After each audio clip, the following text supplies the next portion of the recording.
अयोध्येतील श्रीराम मंदिरातील देणगी चोरी प्रकरणावरून सिंधुदुर्गमधील कणकवली इथं राजकीय वातावरण तापले। शिवसेना ठाकरे गटाचे नेते नरवडे चौकात बॅनर लावत भाजपवर टीका करण्यात आली। शंकराचार्य अविमुक्तेश्वरानंद सरस्वती यांच्या चौकीदारीतच श्रीराम मंदिरात चोरी कशी झाली या विधानाचा संदर्भ देत ज्यांनी मी ही चौकीदार असं लिहिलं होतं त्यांना चौकीदारातच चोरी कशी झाली असा सवाल बॅनरवर करण्यात आलाय। हा बॅनर सध्या कणकवलीत चर्चेचा विषय ठरतोय। नंदुरबार शहरासह जिल्ह्यात आज झालेल्या जोरदार पावसानं अनेक दिवसांच्या उकाड्यानंतर नागरिकांना मोठा दिलासा मिळालाय। राज्यातील बहुतांश भागात मान्सून सक्रिय झाला असतानाही नंदुरबारमध्ये अपेक्षित पाऊस होत नव्हता। त्यामुळे नागरिकांसह शेतकरी देखील पावसाच्या प्रतीक्षेत होते। मात्र आज झालेल्या मुसळधार पावसामुळे वातावरणात गारवा निर्माण झालाय, तापमानातही घट झाली।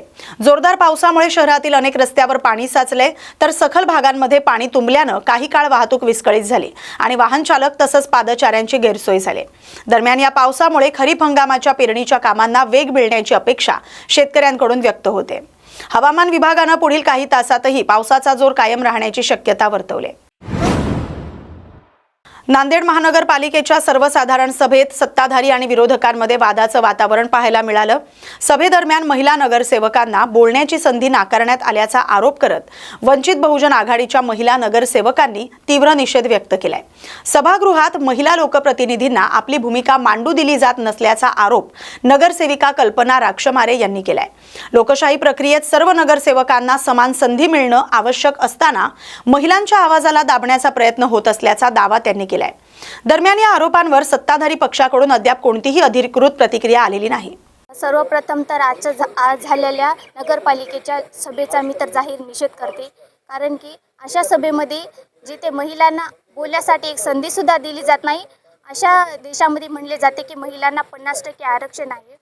मग महिलांना संधी का नाही बोलायची? मी बोलण्यासाठी 2 ते 3 वेळेस उभे राहिले, हात वर केले, पण कोणीही एकदाही लक्ष दिलं नाही। सर्व पुरुषांना संधी देत होते बोलण्यासाठी, आणि पुरुष म्हणजे कुठले तर फक्त भाजपचे। आम्ही वंचितचे असल्यामुळं ते आम्हाला दुर्लक्षित करते, नेहमीच झाले हे। कारण आतापर्यंत नगरपालिकेच्या खूप सभा झाल्या, त्यामध्ये एकही चान्स आम्हाला भेटला नाही। आमच्या समस्या आहेत, आमच्या वार्डामध्ये नाल्यांच्या पाण्याच्या समस्या आहेत, घाण पाणी नळाला येत आहे, ड्रेनेजचं, त्यामुळे लेकरांच्या आरोग्यावर दुष्परिणाम व्हायला लागलाय।